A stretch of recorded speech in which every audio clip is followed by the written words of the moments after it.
Coming on to the last but not the least session of the day, this is the GI perforations. Upper GI endoscopy and colonoscopy are the routine bread and butter procedure for all gastroenterologists all over the world. But with increasing usage of other modalities like ESD, EMR, therapeutic and diagnostic EUS, and venturing into what was something a forum and the port for surgeons were likely to have more incidental and accidental perforation of GI tract. And to talk to us about that, we have one of the most eloquent speaker from India, Professor Mahesh Goenka, who has so many first to his credit, especially the closure of the GI perforation. And to take us through the journey of GI perforation, may I request my senior and the teacher and my mentor, Professor Manu Tandon, to take over the proceedings. Manu Tandon, please. Thank you, Anil. And I think we would like to thank you for this privilege. We are come to the last of the sessions of the 4-day meet, which was very well attended, very well spoken, and active participation. I think Mahesh has already been introduced, but just for you, he is currently the president of SGI, besides being the head of the unit at Apollo Calcutta. I'd also at this time talk to you about the panelists who are with me is with us are Dr. Bhargav. Bhargav sir has been my teacher and been a mentor for many of us here.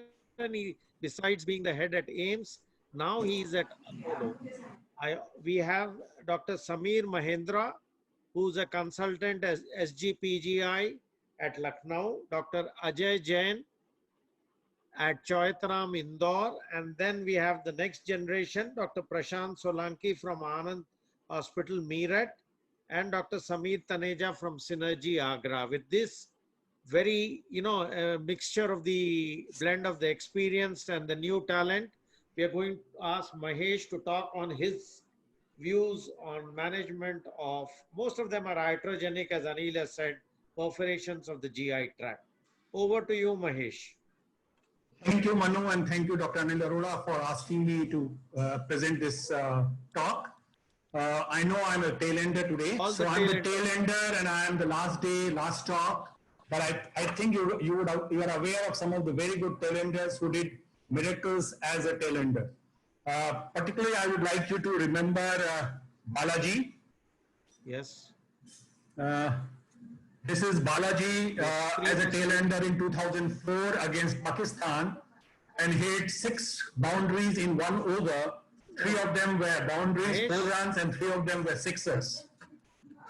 Mahesh, your screen is not coming on the main one. It's coming to the side. Can you see now? We got your screen. Yeah, right. yeah. So, we got your title. So I'm a tail ender today, but let me see if I can score some runs, if not a boundary. The topic given to me by Dr. Anil Arora is to talk to you about recent advances in endotherapy of perforations. I purposefully added leaks and fistulas because these 3 terms are often used interchangeably. Dr. Anil Arora asked me to concentrate on any 8 recent publications on this subject, and as an abiding speaker, I will do only that, but I will try to build up a story. Before I go into the presentation, let's define these 3 terms. A perforation is an acute full thickness defect in the GI tract, often created by us as endoscopists. Leaks are usually created by a surgeon. This is a disruption at a surgical anastomosis resulting in a fluid collection, whereas fistulas are mostly because of underlying etiology. They are abnormal communication between 2 epithelialized surfaces. Having said that, these terms are often used interchangeably in the day-to-day practice. However, I must say that perforations have the best results for endotherapy compared with leaks and fistulas. Fistulas has suboptimal results in general.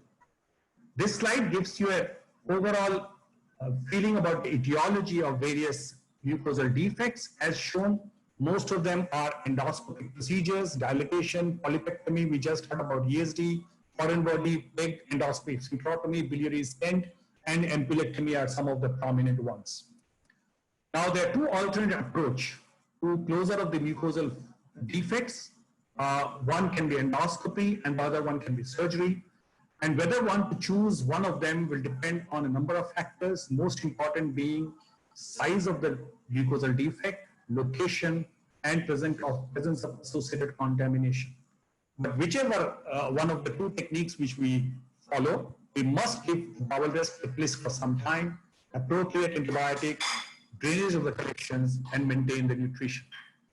So when you deal with a mucosal defect, it is always good to have a water-soluble contrast study or preferably a CT scan, except in the situation where you detect the perforation at the time of endoscopy.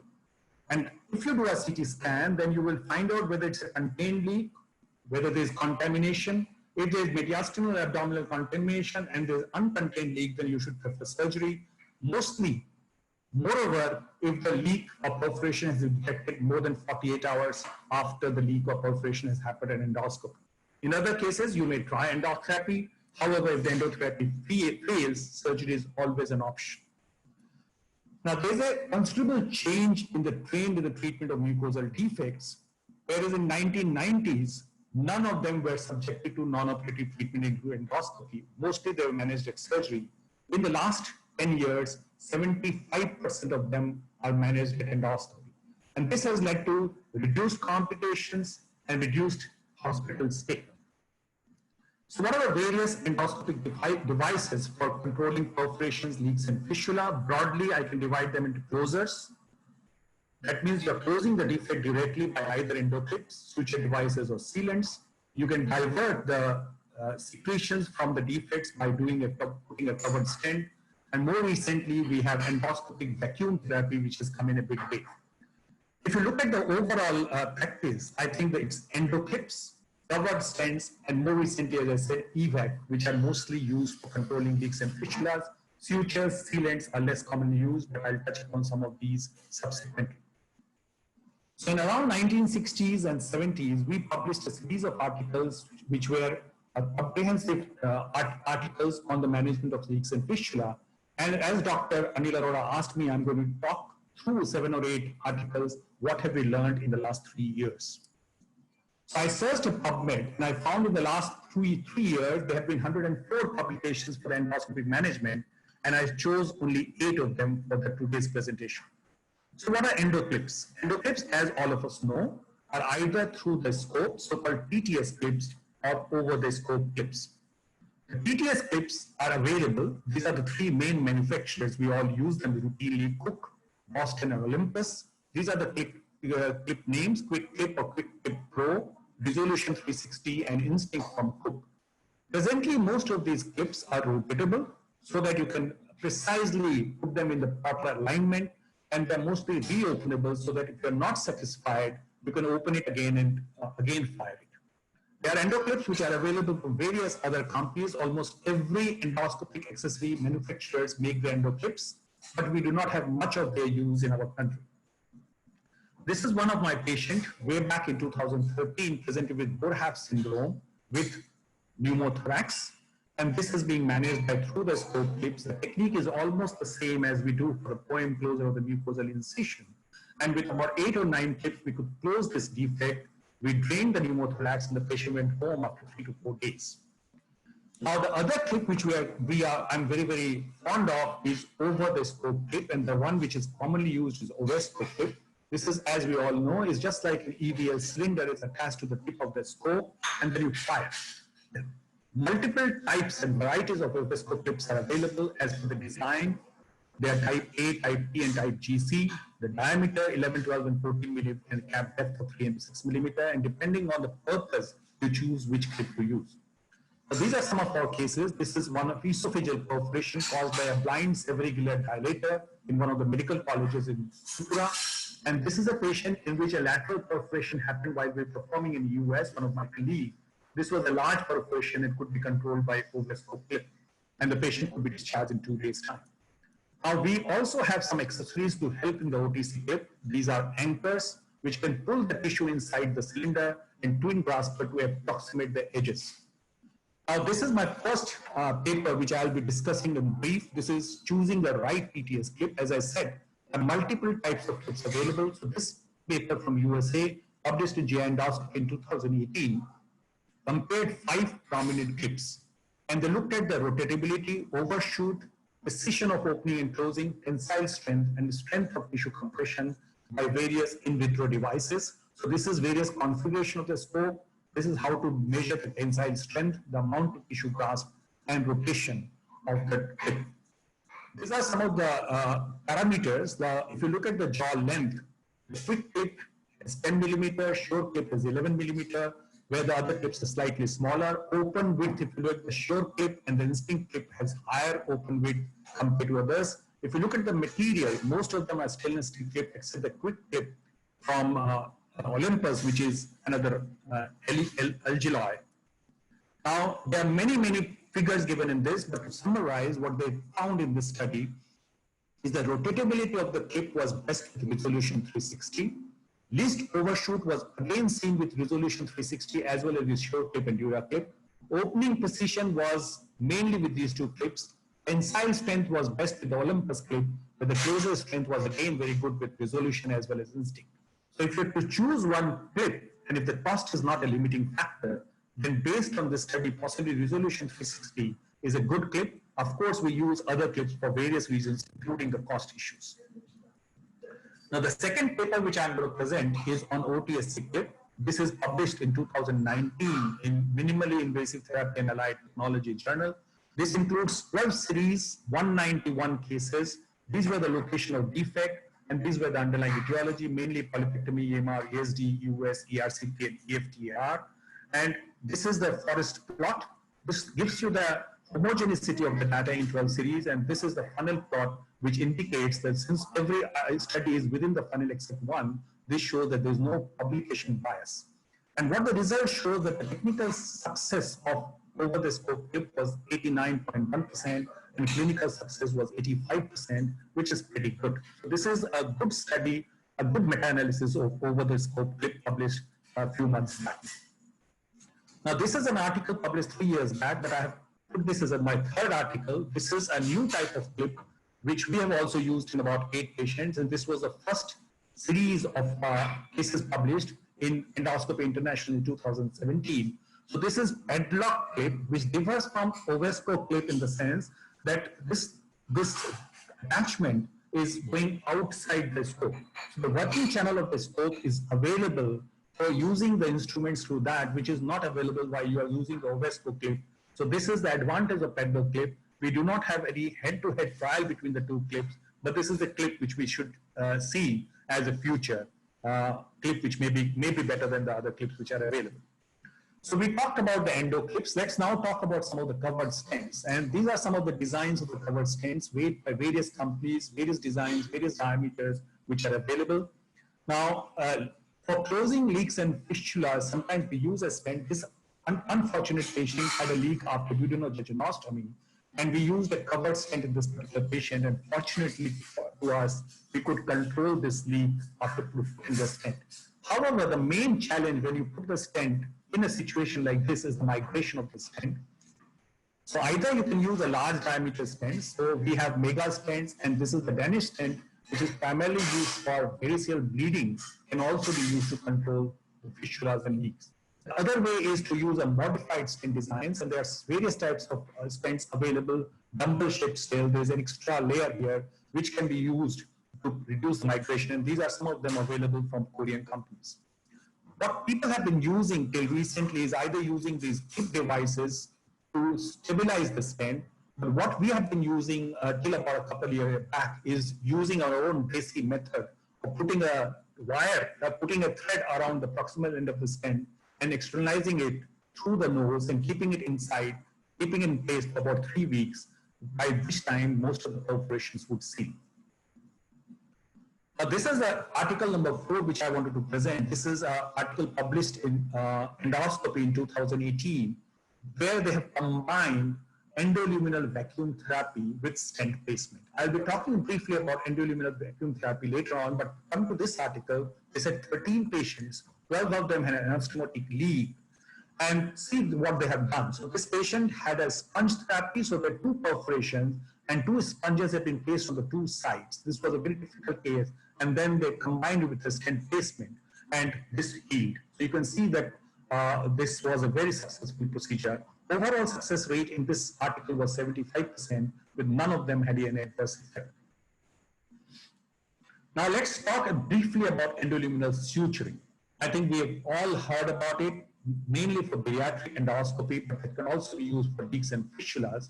And this is a study published last year, September 2019, in Surgical Endoscopy, a retrospective study, only 20 patients. But I put it as a fifth article of interest for me because you can see that for the first time, they categorized the defects into three categories. So this is one where the tissue, where the defect is not very large. This is one with a moderate defect, and this one is with a very large defect. This cannot be possibly sutured. So they have used SEMS with anchoring alone. So they have used the suture device only to anchor the stent. Whereas in this, they have used only endoscopic suturing.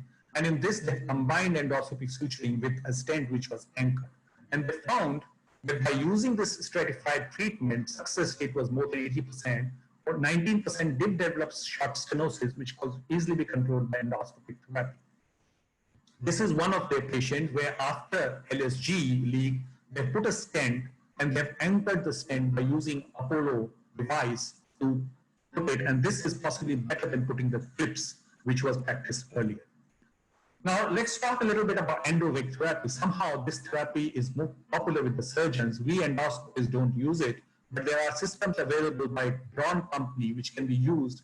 And this can be particularly very useful because if you put the sponge and produce a negative pressure, then it takes away the pus and material. For infected cases, this may be very, very efficacious. So there are two articles I'll share with you. One is on the lower GIT EVAC therapy and one on the upper GI tract. This is my sixth article. And this is published in colorectal disease in 2019. Overall rate of colorectal leak rate after colonic surgeries, anastomosis is around 10 to 11%. So in their series, their meta-analysis, there were 19 series, 295 cases, mostly in the rectal cases, 5.6 centimeter from the anal verge. There was an abscess of a median size of 6 centimeters. Most of them had stroma. They used multiple sponges up to a median of 7.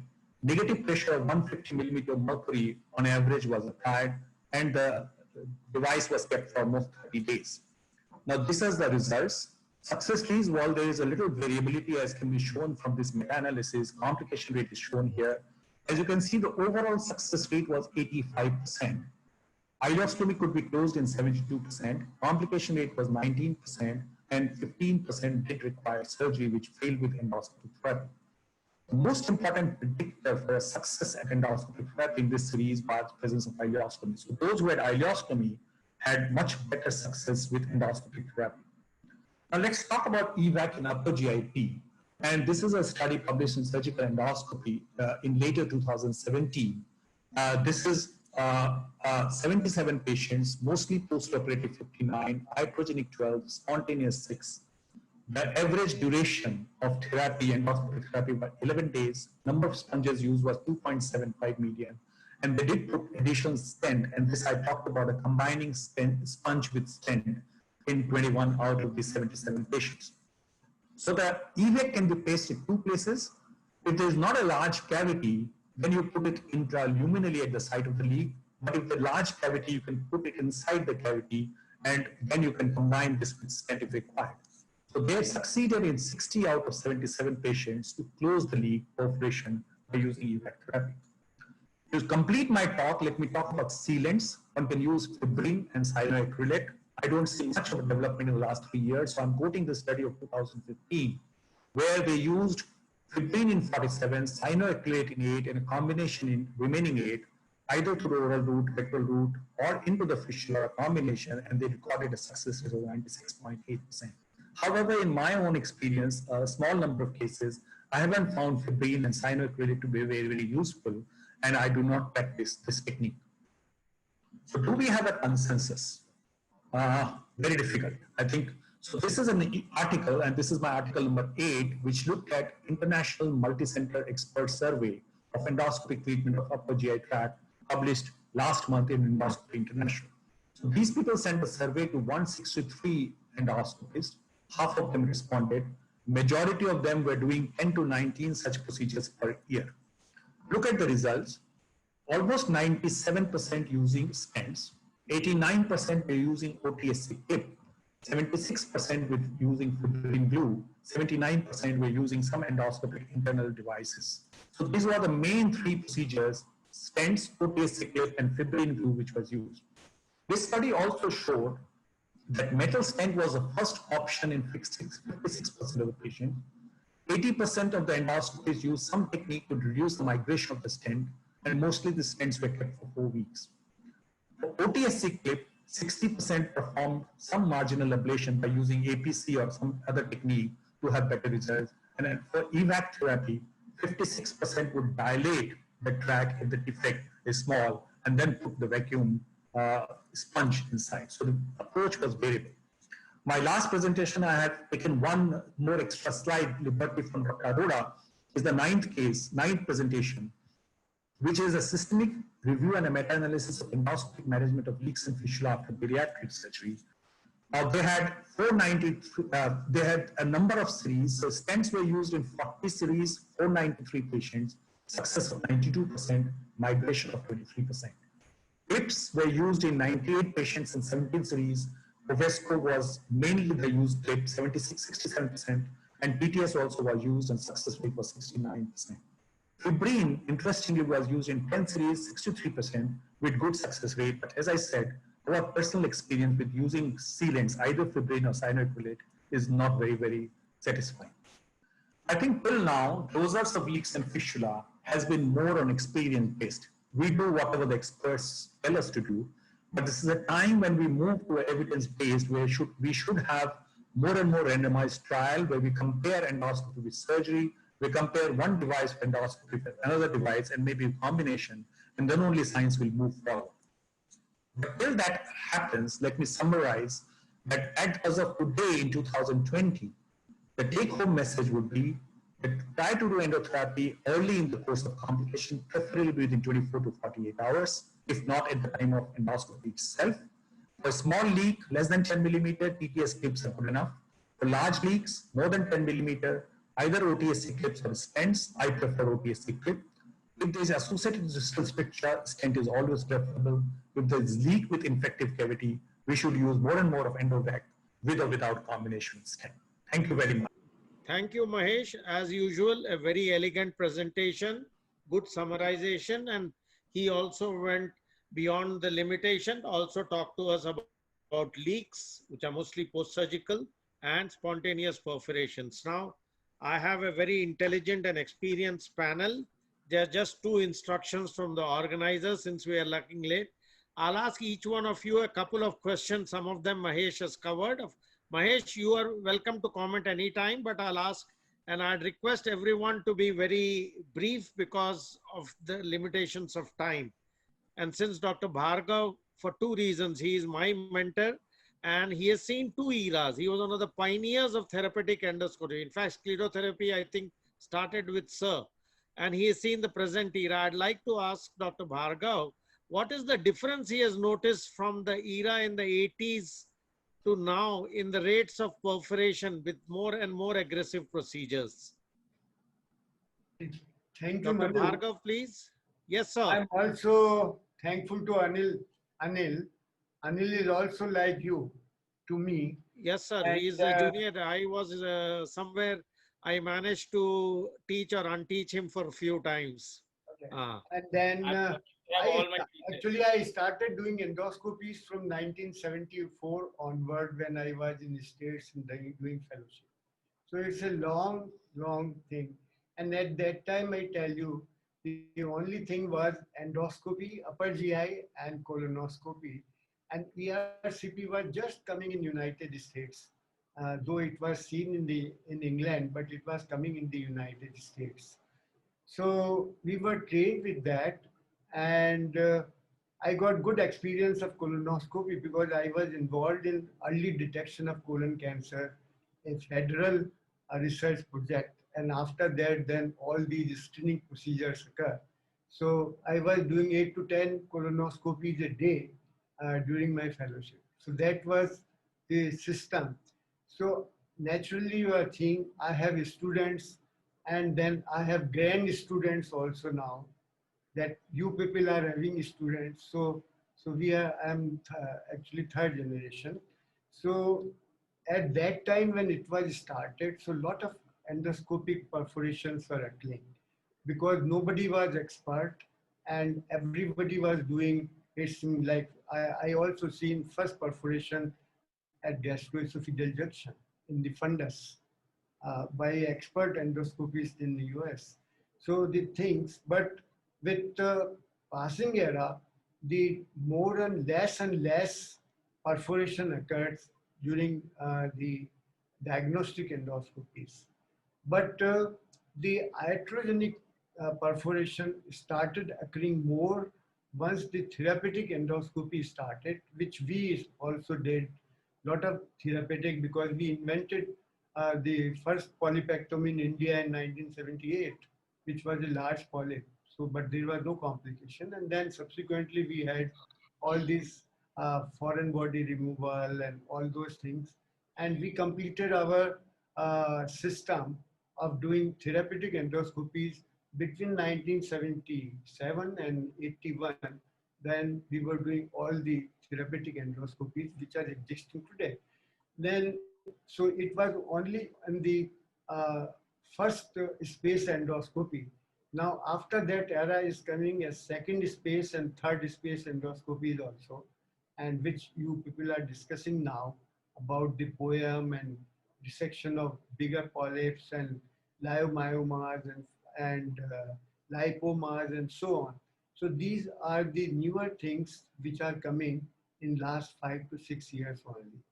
So the era is definitely increasing day by day and more new procedures are coming.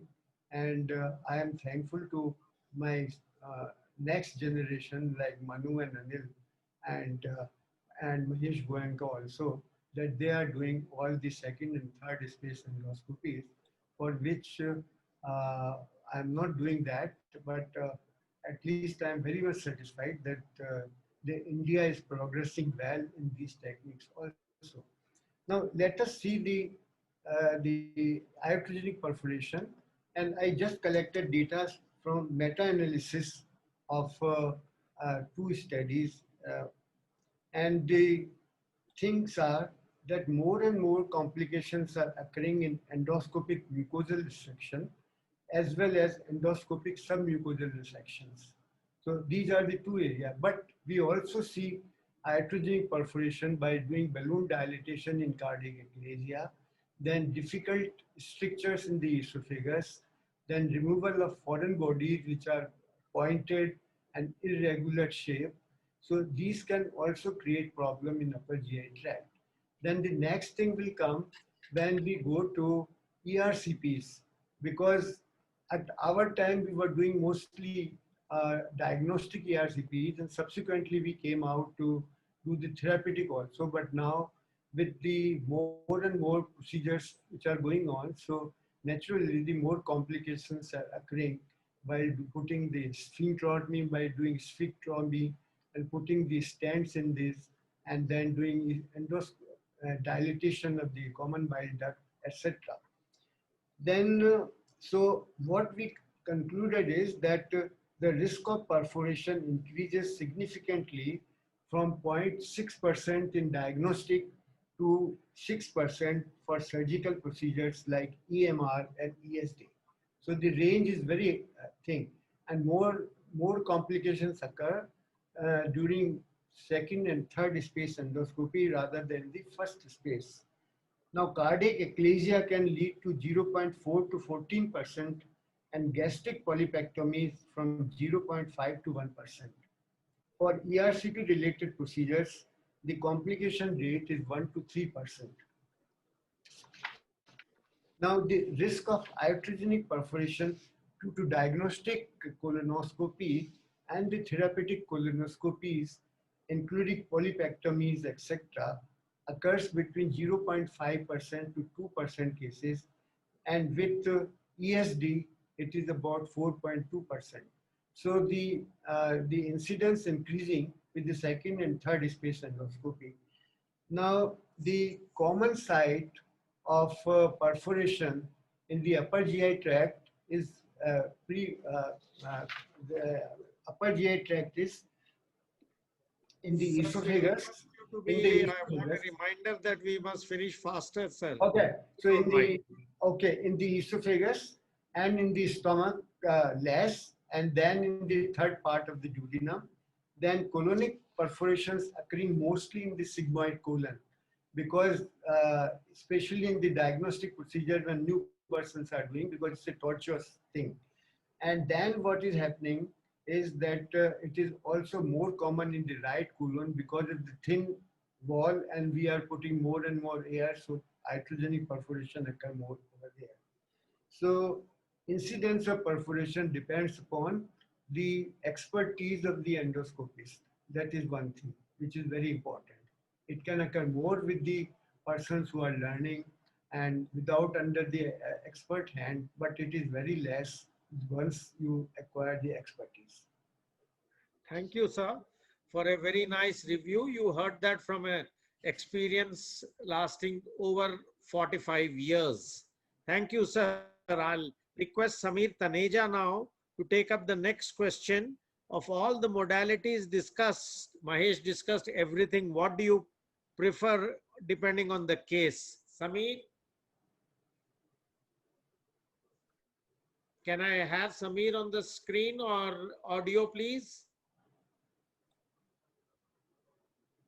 Samir, I cannot see him. Oh, then I'll ask Samir Mahendra to give that. Since both of them are Samirs, I'll ask the other Samir to take it. Yeah. So first of all, I must congratulate Dr. Goenka for an excellent talk. He always sets the standard higher and higher. I don't know what to do. So regarding the question, it depends upon the type of lesion we are dealing with. That is the kind of leak which we are dealing with. For example, if it's a leak which is up to 1 to 1.5 centimeters, then through the scopes are the best modality to block the leak. Advantages are it's easy to place, easily available, and the most important thing is you can do the procedure in the index case itself. That is, you don't need to remove the scope. So there is minimal chance of contamination. Now, if the tissue is necrotic, non-viable, then application of through the scope clips are difficult. Lesions which are bigger than 2 centimeters over the scope clips are the best modality if we can get an in-face vision of the lesion.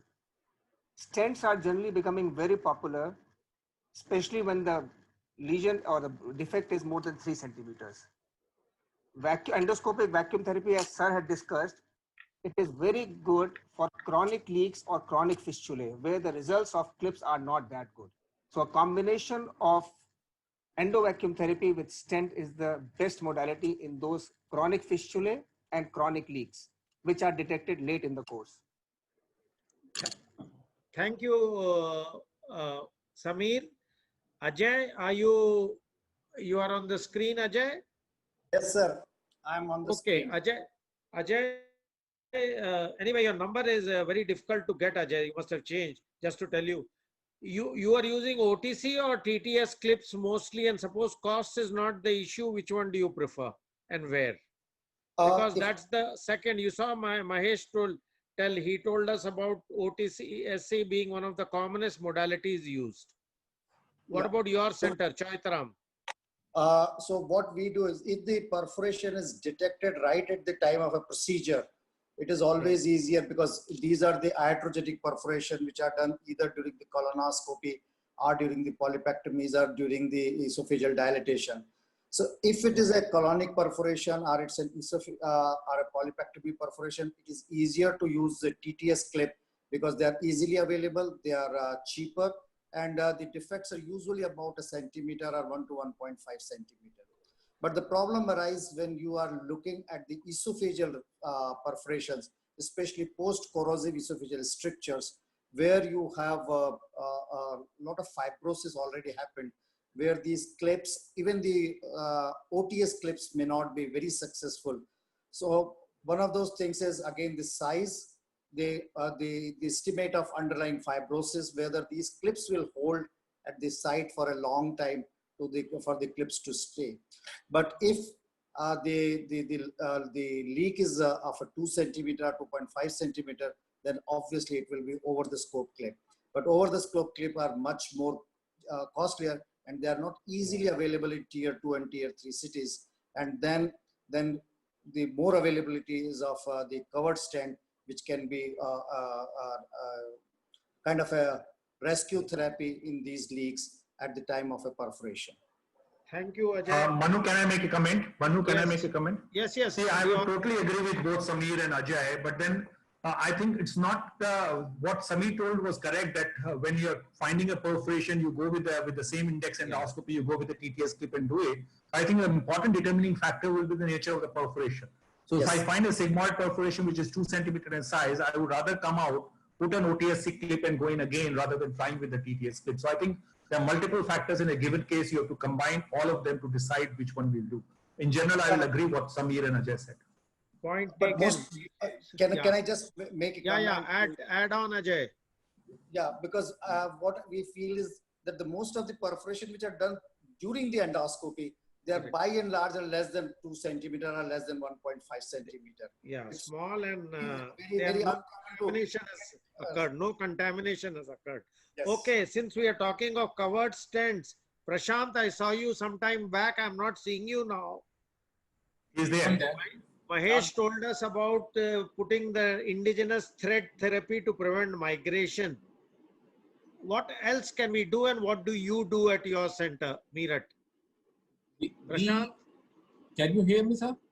Yeah, Yes, we can see you now and hear Yeah. you. We follow the same thing that Dr. Goenka suggested. Yeah. We are using threads to hold our esophageal stents either for dilatation purpose or when we are using it for a perforation associated with a stricture dilatation.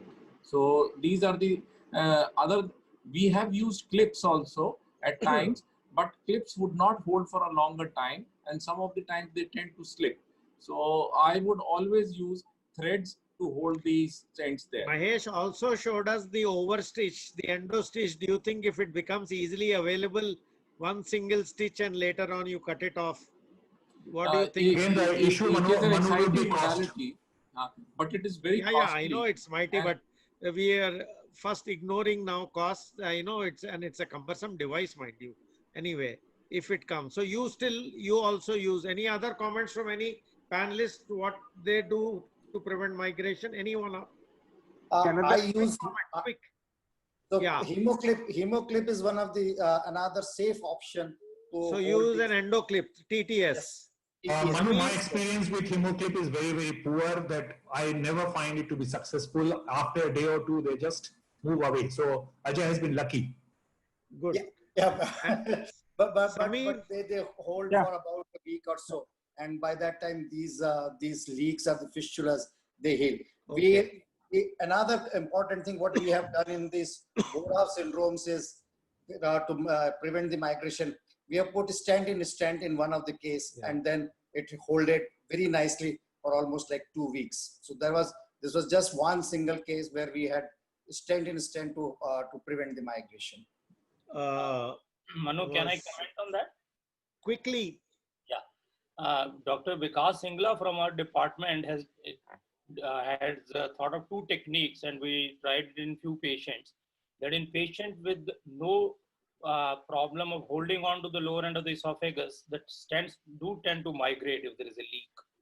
So what he has described is if you create a submucosal tunnel, expose the muscularis propria, and if you put a clip between the tip of the stent and the muscle, it holds on.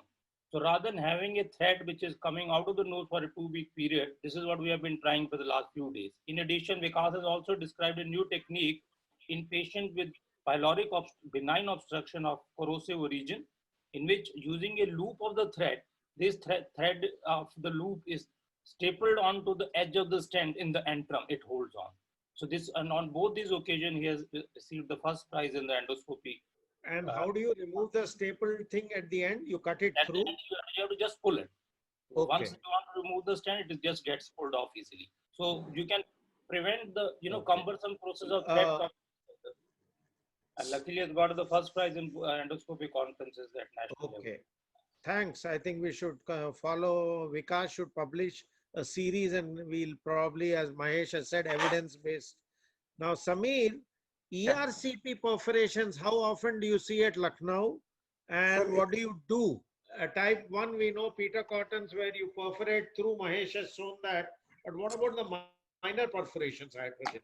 So, as per the Stafford classification, there are 4 types of perforation. Number Yeah. 1, duodenal perforation. Number 2 is periveterian because of the extended sphincterotomy. Number 3 is if there is injury to the bile duct or the pancreatic duct. And fourth is when you have a retroperitoneal microperforation with leakage of gas. 2, 3, 4, you tell me. Four. 2, 3, 4. 1, Mahesh has Two. commented already. Two is basically what we need to do is we need to do 2 things. We need to close the rent and divert the bile. So for that, we have 2 options. One is fully covered metal stent or placement of ENBD or a plastic stent. Studies have shown that fully covered metal stents are the best. They compared to ENBD, less prolonged hospitalization, less chances of retroperitoneal abscess formation, and less pain. So if available, fully covered metal stent would be the best option. Second best option would be a ENBD placement. And in type 3, which is the second commonest, what we do is we simply need to bridge the leak with a stent. We can use plastic stent, you can use a metal stent. And in type 3, we don't need to do anything because 95% are self-limiting. We just need to give antibiotics. Thanks. And monitor. Dr. Bhargav sir, Yes. clinically, what do you do when you identify, how do you identify there was a perforation in, let's say in the early eras?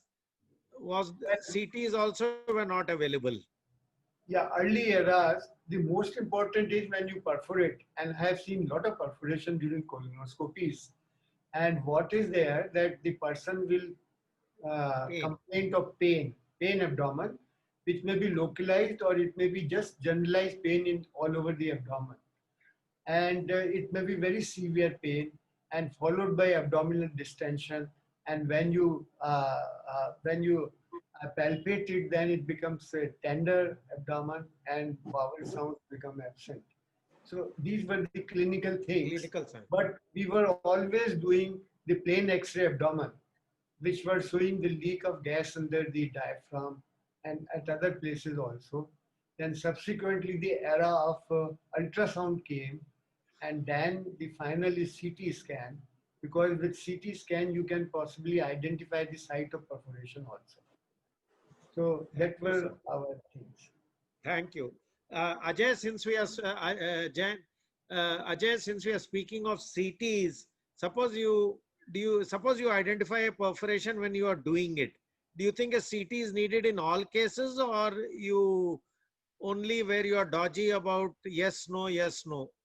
Yeah. So sometimes when you do not identify, but you are strongly suspecting, then only. But if you have identified as perforation right during the ERCP, then there is no need for a CT scan. The CT scan is only needed to make the complete set of investigation for your medical legal purposes and other things.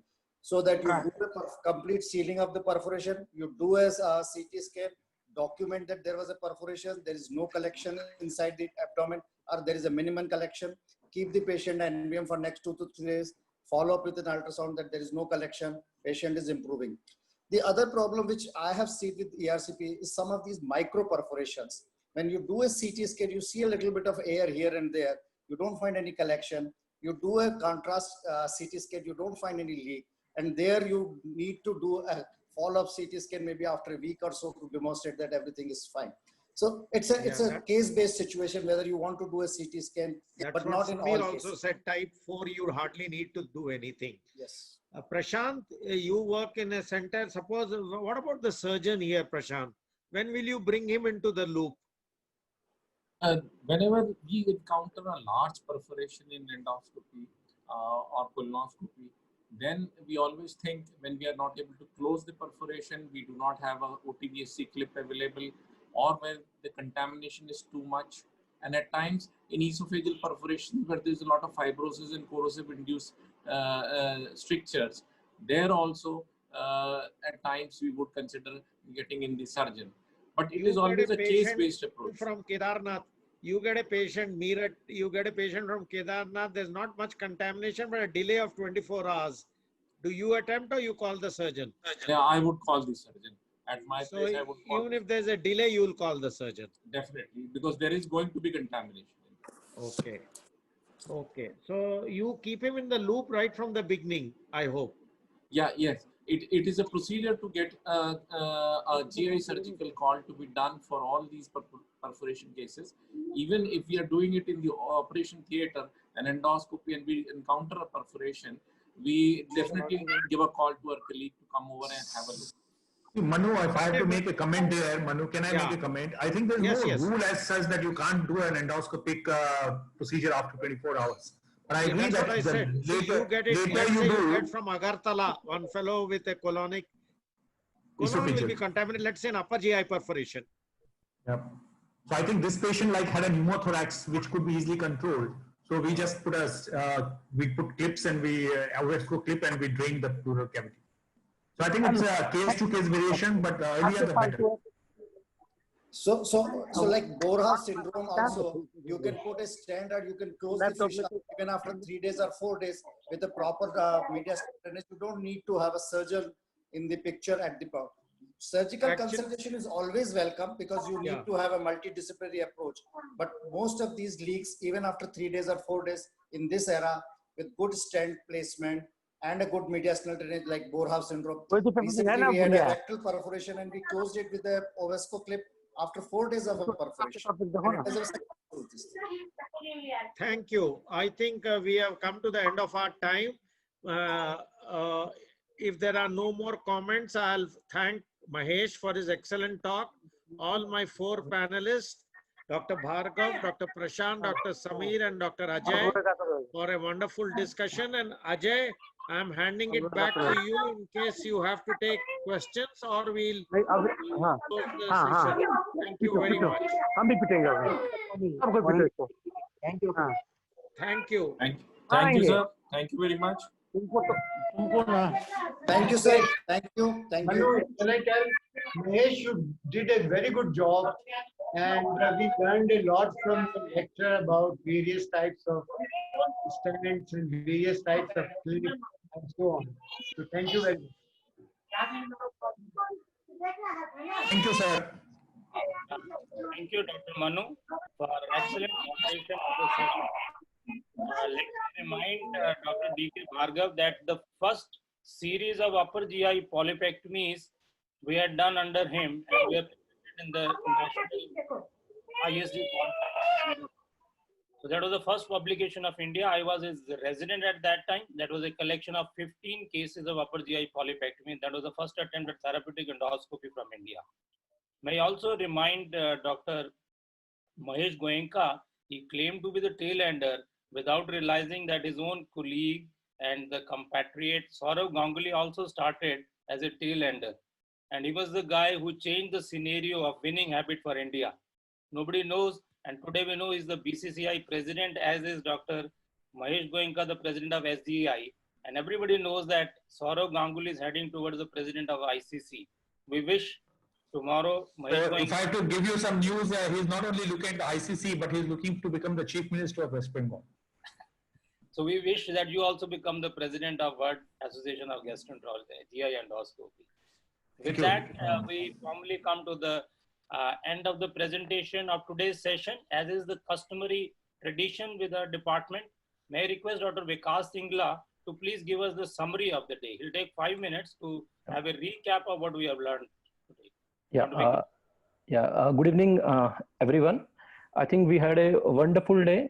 We had very informative lectures and the wonderful discussion.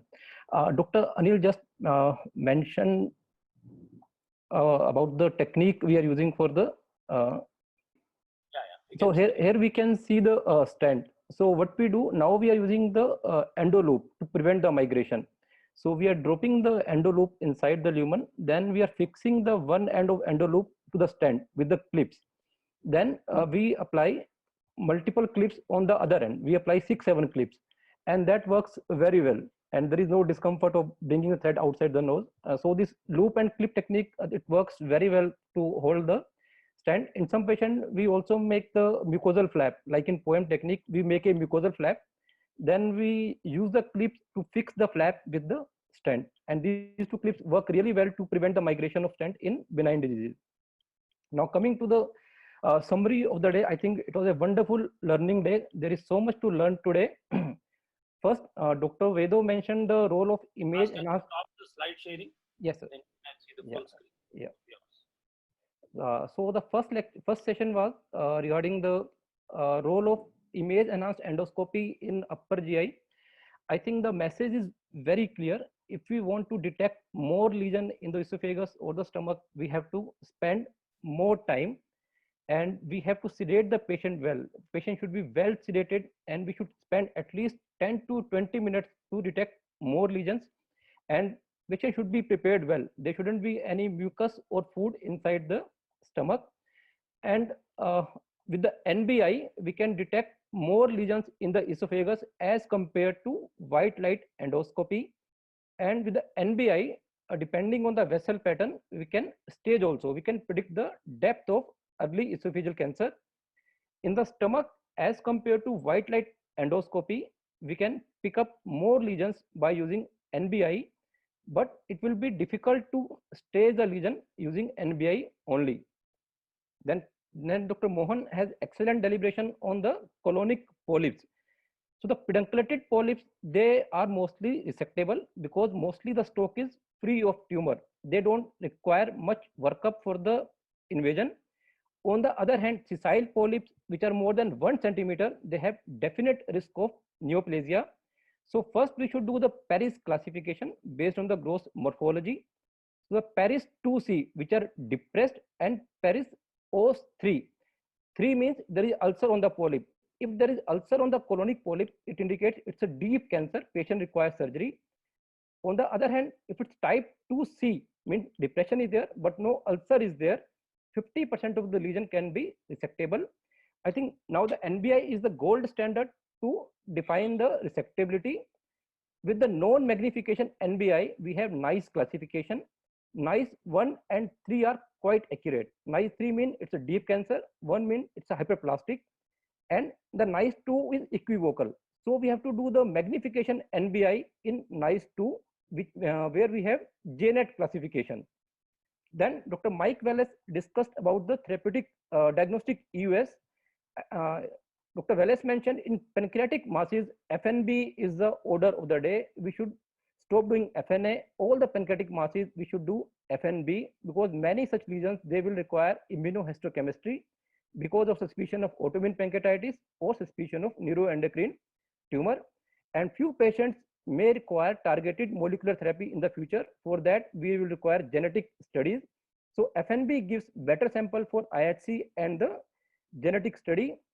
Role of elastography is emerging in differentiation of malignancy in patients with chronic pancreatitis. Chronic pancreatitis with the head mass is a difficult situation. No imaging can tell you whether it's inflammatory or malignant. Even the FNA yield is low. So the elastography may be crucial in discriminating between the malignant and the benign lesion in a patient with the chronic pancreatitis. Then Dr. Wallace mentioned about the EUS hepatology, a new dimension of the endoscopic ultrasound. He mentioned about the role of liver biopsy in the obese patient, where it's difficult to do the percutaneous biopsy. One can do the EUS FNB in the obese patient. Then one can puncture the portal vein. One can measure the portal pressure. So in the future, we may be measuring the portal pressure by the EUS only. And EUS guided coiling along with the glue injection is likely to become the first line of treatment for the fundal varices. Then Dr. Vinay Dhir discussed about the therapeutic EUS. EUS guided biliary drainage is better than the PTBD in terms of clinical success. As of today, EUS-BD is as good as primary EUS-BD is as good as ERCP. In the future, with the change in scope and with the better instrumentation, EUS-guided biliary drainage may get the first preference over the ERCP, but as of now, they are equal. For percutaneous fluid collection, EUS is for peripancreatic fluid collection, EUS is better than the conventional endoscopy. It has lesser complication. For the pseudocyst, plastic stent alone may suffice. On the other hand, if the patient has Waldorf necrosis and there are chances of future necrosectomy, lamps is better than the plastic stent, and there are high chances of disconnected duct syndrome on MRCP once we have drained the vault of pancreatic necrosis. 60% of patients, they can have DPDS once you remove the stent, but out of 60, only 15 to 18% will develop the recurrence of fluid collection. So the lamp should be removed at 4 weeks. Then Dr. Amit Madhav discussed about the third space endoscopy. As of today, POEM and the Lap-Heller myotomy are equally efficacious, but yes, there are serious problem of the GERD with the POEM that has to be looked into. We have to see the patient which are more prone to the reflux in the future, and these patients should be offered FPOEM directly.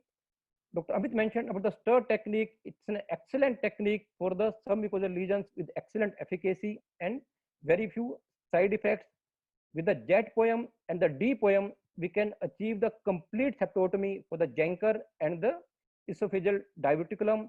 Dr. Amit touched upon the new dimension, fourth space endoscopy. We can go outside the esophageal lumen. We can do the F POEM for the reflux disease after POEM, or one can remove the peritoneal tumor also. This will be very interesting to see the future of fourth space. Dr. Amol discussed about the ESD. He discussed about the indication of ESD in the esophagus, stomach, and the colon. In the colon, up to 2 centimeter lesion, they can be removed by EMR or ESD. The lesion size is more than 2 centimeter and there is risk of high grade dysplasia, the en bloc resection should be done. And Dr. Amol discussed about the various techniques of traction. So he discussed about the pocket traction, which can make the ESD easier, faster. And he discussed about the special clip SO ring for application of traction during the ESD. And he discussed about the various solution for the ESD. And he also mentioned that gelofuscin is the most commonly available in India and it can be used. Last was the excellent lecture by Dr. Mahesh Goenka. He discussed about the perforation, leaks, and the fistula. Dr. Goenka mentioned that the small defects can be closed with the through the scope clips, but for the larger leaks, we require the either over the scope clips or the stent.